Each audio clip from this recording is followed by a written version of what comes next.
Kalau malam-malam tuh suka susah tidur, apalagi banyak tugas ya, atau enggak nonton drakor gitu teman-teman saya. Nah, itu kalau sebenarnya teh makan malam itu bikin gemuk gak sih? Nah, kira-kira apa? Coba tahu gak?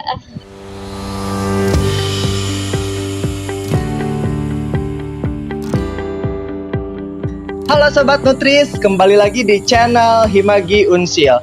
Oke, kali ini kita ada di segmen Nutripod episode 2. Oke, bagi teman-teman yang baru gabung, selamat datang. Jadi channel ini itu membahas mengenai gizi dan kesehatan. Dan kali ini sesuai request teman-teman semua, kita akan membahas mengenai apa teh? Mitos atau fakta isu kesehatan ya teh, terutama di gizi. Oke, sekedar disclaimer juga pada teman-teman yang sekiranya ada request mau ngebahas apa, langsung aja komen di bawah, oke? Oke, kita mulai pembahasannya, mitos atau fakta mengenai isu kesehatan.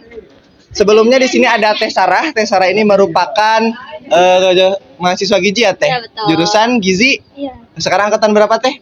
Angkatan 2021. Angkatan 2021. Oke, jadi kita langsung dari mahasiswa gizinya ya yang mempelajari bidang itu.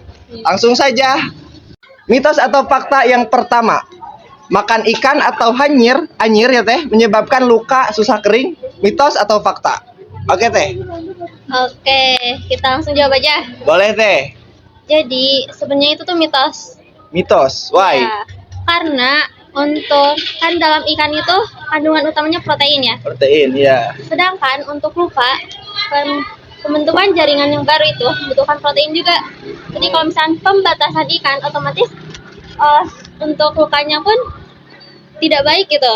Jadi pas ada luka, sebaiknya itu kita tinggi makan protein salah satunya, dan salah satu sumber utamanya itu ikan. Oh iya gitu. betul. Jadi karena ikan itu kan sumber protein ya teh. Iya. Sedangkan untuk mengembalikan luka kita itu butuh protein ya teh. Iya. Jadi emang mitos karena sebenarnya justru protein ikan ini bisa menggantikan sel yang rusak. Iya, karena kan salah satu tugas utama protein itu yaitu pembentuk atau menyusun kembali jaringan yang rusak. Oh iya itu teman-teman. Jadi yang pertama itu makan ikan atau anyir itu adalah mitos. Langsung saja ke pertanyaan kedua.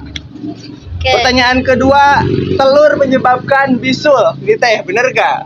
Oke, dari Hamzah ada penebakan nggak, mitos atau fakta? Kalau dari Hamzah, dari teman-teman deh, coba langsung saja komen mitos atau fakta itu telur menyebabkan bisul. Oke. Kita tunggu 3 detik aja ya, kita hitung. Oke, 1, 2, 3. Jadi jawabannya adalah mitos. Mitos teman-teman. Oke, langsung saja kita cari tahu alasannya kenapa telur itu mitos untuk menyebabkan bisul. Ya, karena bisul merupakan sebuah penyakit akibat infeksi dari bakteri Staphylococcus aureus. Itu bakteri apa teh? Bakteri Staphylococcus tuh ya nama bakterinya. Oh, nama bakterinya Jadi ya. yang menginfeksi kulit. Jadi sebuah bakteri atau bakteri yang menyebabkan atau menginfeksi kulit gitu. Oke. Tapi sebenarnya itu tuh bisa mitos atau fakta. Mitosnya kalau orang biasa itu gak bakal, meskipun makan yang banyak pun gak bakal menyebabkan bisul. Oke, itu orang biasa. Iya, tapi untuk orang yang alergi, karena telur ini merupakan salah satu sumber makanan yang mengandung alergen, jadi bisa berpengaruh atau memunculkan reaksi alergi, misal kayak bisul, kalau reaksi alerginya itu di kulit gitu. Oke, jadi sebenarnya untuk konsumsi telur ini menyebabkan bisul itu antara mitos sama fakta ya teh, mitos sama fakta. Cuman kalau untuk kita orang yang normal tidak memiliki kelainan alergi itu mitos ya teh. Tapi kalau orang yang memiliki alergi kelainan terutama di kulit ya teh, itu bisa aja fakta gitu teh. Iya, bisa jadi. Jadi untuk yang tahu atau dirinya tahu kalau dia itu alergen gitu terhadap telur, lebih baik menghindari banyak mengonsumsi telur. Oke, itu dia teman-teman. Pertanyaan yang kedua, jadi bisa mitos, bisa fakta. Ya, betul. Oke, langsung saja kita next ke pertanyaan ketiga. Orang obesitas tidak butuh lemak. Mitos atau fakta? Itu kan obesitas itu ibaratnya kelebihan lemak ya teh? Iya, betul. Nah itu dia tuh sebenarnya membutuhkan lemak atau enggak teh? Sebetulnya membutuhkan juga. Jadi jawabannya adalah mitos. Mitos, oke, mitos teman-teman. Kan ada beberapa vitamin yang transporternya itu adalah lemak. Misal ada vitamin A, D, E, dan K. Iya, adik Jadi ya. bisa disalurkan ke seluruh tubuh atau di metabolisme tubuh harus ada makanan yang mengandung lemak. Begitu. Oke, berarti beda ya Teh. Itu kan lemak tubuhnya udah banyak ya Teh. Iya. Jadi lemak yang di dalam itu tidak bisa melarutkan vitamin A, D, E, K yang Ya. lemak dalam tubuh. Karena pemecahan antara lemak yang kita konsumsi dan lemak yang di tubuh itu beda. Jadi lemak yang di tubuh itu lebih panjang intinya untuk di metabolisme daripada apa yang kita konsumsi. Gitu. Oke. Tapi mungkin Teh kalau misalnya yang obesitas nih tetap membutuhkan lemak, itu kan dia udah kelebihan lemak istilahnya. Nah, itu dia tetap konsumsinya benar-benar harus dijaga dong Teh. Ya betul. Nah itulah peran kita sebagai ahli gizi untuk memonitor seberapa banyak sih kandungan lemak atau yang bisa dikonsumsi oleh pasien obesitas. Menarik juga ya Teh. Iya. Obesitas itu jadi tetap membutuhkan lemak teman-teman. Lemak terutama lemak di dalam makanan ya. Iya. Itu tetap kita perlu konsumsi. Cuman ada batasannya ya Teh. Ya, kemudian ada pemilihannya juga. Jadi dihindari lemak yang jenuh.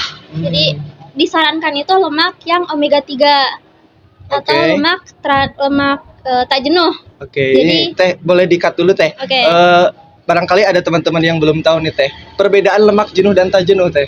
Oke, mungkin bisa panitia tampilkan gambarnya. Oke, Untuk sini. lemak jenuh itu terdapat di struktur apa ya?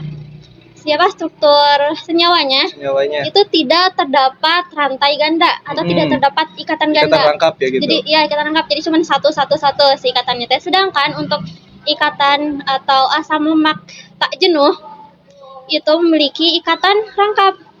Bisa ikatan rangkapnya 1 atau ikatan rangkapnya 2 Oke. gitu. Oke, boleh lanjut lagi Teh yang tadi. Oke, kenapa sih kita orang obesitas itu harus menghindari makanan yang tinggi lemak jenuh? Karena kan tadi untuk lemak jenuh itu ikatan rangkapnya cuma 1.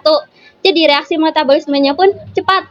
Oh, Dari lebih cepat cepat masuk ke dalam darah juga, dan juga kalau misalkan kelebihan nih di dalam darah otomatis disimpan juga kan. Iya, Jadi iya, simpanan betul, lemak betul. jadi tambah gemuk juga. Oke. Oke, beda halnya dengan lemak yang tak jenuh. Jadi perbedaannya ada beberapa step lah. Ada 1 step atau 2 step kalau nggak salah. Jadi sebelum di metabolisme si asam lemak rangkap itu akan dihidrolisis dulu agar si ikatan rangkapnya itu jadi 1. Oke. Begitu. Jadi sekompleks itu ya Teh Iya. untuk metabolisme lemak itu. Iya. Makanya paling panjang tuh Paling metabolisme panjang. lemak. Iya, betul sekali itu teman-teman. Jadi tentang obesitas ini tentang orang yang obesitas ini itu membutuhkan lemak atau tidak tetap membutuhkan ya Teh. Iya. Cuman itu perlu dibatasi ya. Betul. Oke. Jadi gitu teman-teman. Jadi jawaban yang ketiga mengenai orang obesitas tidak butuh lemak, jawabannya mitos.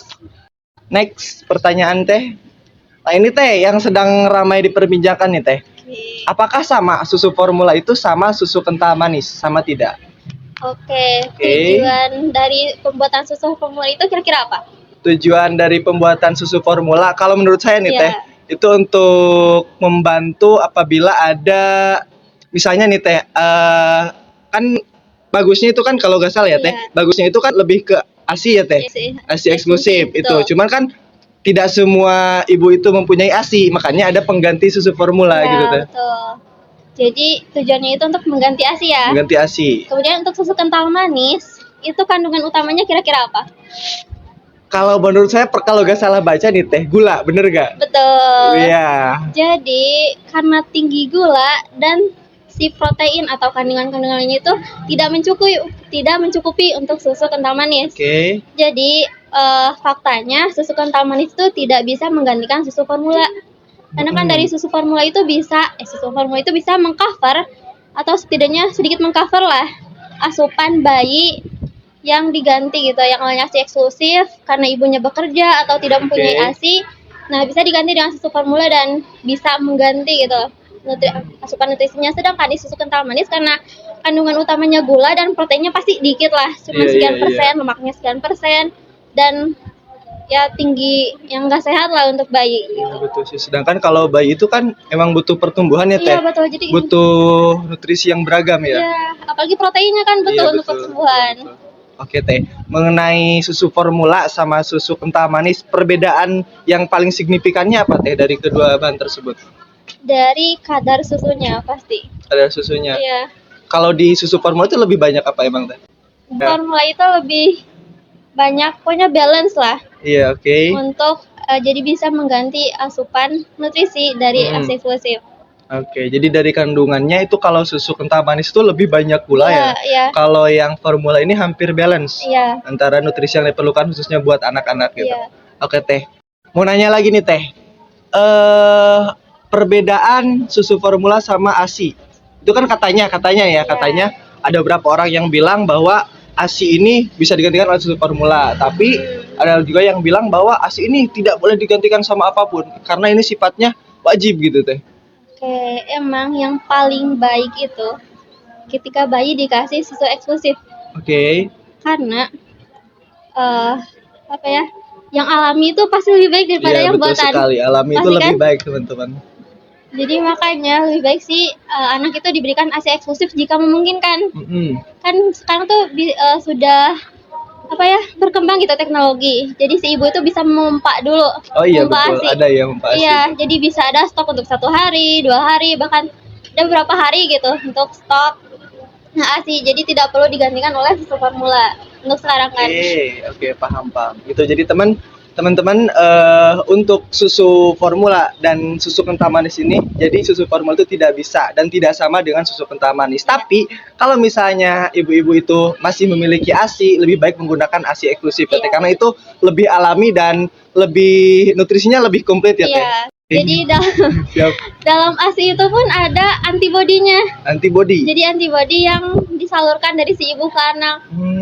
Gitu. Oke. Jadi si anak tuh bisa lebih terjaga untuk terserang penyakit gitu. Jadi sepenting itu ya ASI Iya, eksklusif. betul. Oke. Jadi mungkin Teh kalau misalnya ada anak-anak nih ya, dia tuh tidak mengonsumsi ASI eksklusif. Jadi lebih rentan untuk terkena penyakit karena antibodinya Iya, ada kurang. kemungkinan gitu. Oke, paham. Jadi teman-teman, jawaban dari ungkapan nomor 4 itu tentang susu formula itu tidak bisa digantikan atau tidak sama dengan susu kental manis gitu. Karena kalau susu formula ini lebih balance ya nutrisinya. Kalau susu kental manis itu lebih condong ke gula ya Teh. Gula, tinggi kalorinya tuh dari Tinggi gula. kalori, iya betul. Tapi apabila ibu-ibu tuh masih punya ASI eksklusif, sebaiknya itu menggunakan ASI eksklusif karena selain nutrisinya yang lebih komplit juga mengandung antibodi ya Teh. Baik untuk kesehatan anak. Oke. Next kita ke pertanyaan nomor 6. Dengan berjemur, ini kebetulan saya sedang berjemur. Ada cahaya ilahi. Oke, Teh, ini ungkapan nomor 5. Dengan berjemur bisa dapat vitamin D atau enggak? Langsung saja. Nah, jawaban itu bisa mitos, bisa fakta juga. Bisa mitos, bisa fakta. Bingung kenapa Teh? Kalau mitos, misal dengan berjemur aja kita bisa dapat vitamin D. Itu tuh mitos. Oke. Tapi kalau misalnya fakta, dengan berjemur itu tubuh kita bisa membantu tubuh kita untuk menghasilkan vitamin D. Oke. Ngerti gak? Oke, paham. Misal. Oke, siap. Jadi gini, sebelum di dalam tubuh itu gak ada vitamin D, ada yang namanya provitamin D. Provitamin D. Jadi Kayak gak ada vitamin D. Iya. Nah, si provitamin D ini biar bisa jadi bentuk aktifnya, vitamin D membutuhkan sinar UV. Oke. Sinar matahari. Nah, itulah kenapa bisa disebut mitos dan bisa juga disebut fakta. Oke, kalau boleh nanya nih Teh, kan di dalam tubuh itu tidak ada vitamin D ya, yang ada itu provitamin D. Iya. Nah, pertanyaan saya, provitamin D itu dihasilkan dari mana? Dari makanan yang kita konsumsi. Oh, jadi kayak makanan-makanan yang tinggi vitamin D. Misalnya apa Teh makanannya? Misalnya daging, pokoknya di mana si bahan makanan itu mengandung lemak. Nah, bisa juga makanan itu mengandung vitamin D. Karena kan tadi yang namanya vitamin D itu adalah vitamin yang larut lemak. Oke. Jadi kemungkinan ada di daging-dagingan gitu. Oke. Kalau kesimpulan berdasarkan yang saya tangkap ya Teh, jadi tubuh kita itu tidak bisa menghasilkan vitamin D. Yang ada itu provitamin D yang dihasilkan dari makanan. Nah, ketika kita berjemur, si provitamin D ini akan berubah jadi vitamin D. Untuk aktif yang bisa kita gunakan. Oke, paham. Jadi gitu teman-teman, ungkapan nomor 5 itu vitamin D bisa mitos, bisa fakta. Yang tadi alasannya mitosnya adalah kalau berjemur saja tidak mungkin kita dapat vitamin D. Betul. Tentu harus dibarengi dengan asupan makanan ya, Iya, Teh, yang untuk mencukupi. ya nanti si tubuh kita merubah provitamin D menjadi Vitamin D. Oke, gitu. Kejawab ya teman-teman. Kita ya ke yang terakhir nih Teh. Oke. Ini yang sering anak-anak Gen Z lakukan ya Ya, Teh, betul. termasuk saya nih. Kan kalau malam-malam tuh suka susah tidur, apalagi banyak Iya. tugas ya Teh, atau enggak nonton drakor gitu teman-teman saya. Nah, itu kalau sebenarnya Teh makan malam itu bikin gemuk gak sih? Nah, kira-kira apa? Coba. Tahu gak? Gak tahu nih teman-teman, barangkali ada yang tahu, boleh jawab. Ya kita tebak dulu. Oke, itu ada yang tahu tuh. Apa jawabannya? Coba Coba. tebak. Oke, kamu yang di sana, jawabannya apa? Oke, kita langsung jawab aja ya. Jadi Oke. jawabannya adalah mitos. Mitos, why? Karena sebenarnya tidak dapat membuat kita gemuk, tapi bisa membuat gangguan saluran pencernaan. Oke, kenapa Teh? Tapi kalau misalkan makannya itu dekat sama tidur. Contohnya Teh, Jadi gimana? misalkan tidurnya jam 9, makan jam 8 atau jam Oke. 9. Oke, Itu siap. bisa menyebabkan gangguan pencernaan. Karena kan pas makanan masuk itu butuh waktu untuk mencerna. Oke. Sedangkan pada saat tidur kita itu istirahat dan seluruh anggota tubuh kita termasuk organ-organ pencernaan itu juga ikut istirahat, dan nanti kan beristirahat nih belum beres, sedangkan si pencernaannya belum beres, tapi kitanya udah istirahat, gimana nih? Jadi Ya efeknya pasti. gimana? Jadi makanan-makanan kita konsumsi nggak tercerna dengan baik dong, langsung jadi pup lambat, gitu. jadi lambat banget Oh. pastinya. Jadi lambat gitu. Iya. Oke. Hmm. Takut Teh, soalnya saya suka makan malam-malam Teh, Iya. apalagi jarak itu suka deket Teh. Iya. Jadi kira-kira Teh kalau misalnya makan nih, makan kita jam 9, kalau tidurnya jam 12 itu masih aman? Ya, aman-aman aja, tapi itu juga tergantung sama makanan yang kita konsumsi. Oke. Kalau makanan kita konsumsinya kayak junk food atau mie sama nasi, ini anak kos banget ya. Anak kos banget Nah, tuh. pasti bikin Akhir bulan. Iya. Sekarang. Iya, tanggal berapa sekarang? Sekarang awal bulan Oh, nih. sekarang awal bulan. Aduh, Iya. akibat dompet tipis Teh. Iya. Jadi gitu. Pokoknya makan bisa bikin gemuk itu bergantung pada makanan yang kita konsumsi juga. Kalau misalnya makanannya tinggi serat atau makanannya sesuai dengan gizi seimbang, ya aman-aman aja. Oke. Asal jangan langsung tidur gitu. Aduh. Nanti- Teh, jadi efeknya nanti kalau langsung tidur gimana? Pencernaannya itu bakal Iya, gimana Teh? nanti ada gangguan. Jadi Gangguan. pasti begah gak sih? Oh, jadi lebih itu gak Teh? Kalau kan malam tuh waktunya tidur ya? Iya. Yang seharusnya organ kita istirahat malah Iya, malah disuruh bekerja gitu. Oke, gitu. Gimana teman-teman. rasanya dipaksa untuk bekerja, gak enak kan? Aduh, gak enak Teh. Nah, itulah rasanya perut kita. Aduh, iya betul sekali Teh. Oke, pada saat istirahat. Oke teman-teman, jadi buat teman-teman ya, ada pesan dari Teteh, katanya kalau misalnya mau makan malam itu sebaiknya ada jarak ya Teh antara Iya. makan sama tidurnya, supaya pencernaan kita tetap bisa istirahat pada waktunya Iya. dan tetap bisa makan pada waktunya juga ya Iya. Teh. Oke, udah kejawab ya teman-teman. Ya, sama jaga makan yang seimbang sesuai dengan porsi. Isi piringku, tentu Betul. sekali. Itu yang dikeluarkan oleh Kementerian, saya tahu itu Teh. Isi piringku. BTW Teh, ini kan udah ya Teh mengenai Iya. mitos fakta. Jadi yang barusan jawabannya adalah mitos. Cuman ini ada closing statement gak dari Teteh mengenai barusan disinggung mengenai gizi seimbang Teh. Seperti apa sih gizi yang baik itu? Gizi yang baik itu ketika kita persen asupan kita tuh sesuai dengan kebutuhan kita. Oke. Jadi nggak ada yang lebih besar kah, misal lebih besar karbohidrat atau lebih besar protein, itu nggak selamanya baik gitu. Meskipun kan kita pada saat terluka emang butuh protein, tapi jangan terlalu banyak juga. Soalnya kita masih butuh asupan gizi yang lainnya, misal Oke, kayak betul. dari karbohidrat, dari lemak gitu. Iya, betul. Intinya jaga makan yang seimbang sesuai dengan porsi Isi piringku. Oke teman-teman, sekian saja dari kami. Mungkin saya dan Teteh pamit undur diri. Kita kembali lagi di episode selanjutnya. Next. Dadah. Dadah. See you next time.